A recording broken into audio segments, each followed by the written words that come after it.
Welcome to Guide Guru. We hope this video helps. You start by confirming prerequisites, backup and enable developer options so the next steps work. Once done, turn on USB debugging if you plan to use ADB. This grants the PC the access needed. Make sure your PC has ADB installed and your Realme is paired via USB with file transfer mode. You'll also check for user account with admin rights on the phone. Now connect the device and verify ADB recognizes it with a DB devices. Then proceed. You now attempt the safest route. Open Settings, find Apps, select the media player and choose Disable. This prevents it from running without removing system files.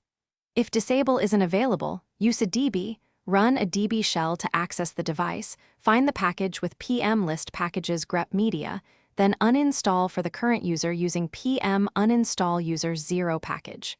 Name. Once completed, reboot the phone to flush cached services and confirm the player no longer appears in app lists.